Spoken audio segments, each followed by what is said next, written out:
Those who strive in the path of Allah with sincerity and devotion taste the pleasure of paradise even in this world. Martyrdom of Hazrat Anas bin Nazar radiallahu ta'ala anhu. Hazrat Anas bin Nazar radiallahu ta'ala anhu was one of the Sahaba who could not take part in the campaign of Badar. He was very much regretted to have missed the honor of participating in the first and the most illustrious battle for Islam.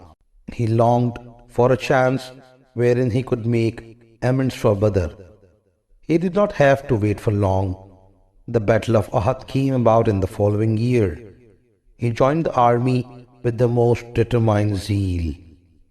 Despite heavy odds, the Muslims were gaining the upper hand when some people made a blunder and the Muslims had to suffer a reverse. The Prophet ﷺ had posted a band of 50 archers to guard a pass in the rear against the enemy cavalry. They had definite instructions not to move from the position till further orders from him. But when they saw the Muslims gaining victory and the enemy in full flight, they left their position in the belief that the battle was over and it was time to join in the pursuit and get on to the booty. The leader of the band tried his utmost to check them by reminding them of the Prophet ﷺ command and solicited them to stay on. But no more than 10 persons would listen to him, arguing that the orders given by Prophet ﷺ were only for the duration of the actual fight.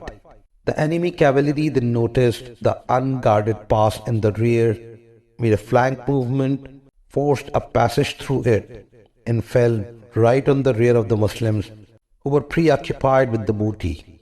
It was in this state of affairs that Hazrat Anas radiallahu ta'ala anhu saw Hazrat Saad bin Muaz radiallahu ta'ala anhu passing in front of him.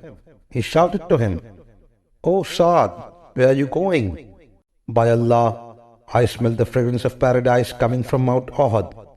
Saying this, he threw himself into the very thick of the enemy and fought tooth and nail till he met his martyrdom. After the battle, it was found that his body had been mauled and mutilated to such an extent that only his sister could identify him, and that barely from his fingertips. No less than 80 wounds of arrows and swords were counted on his body.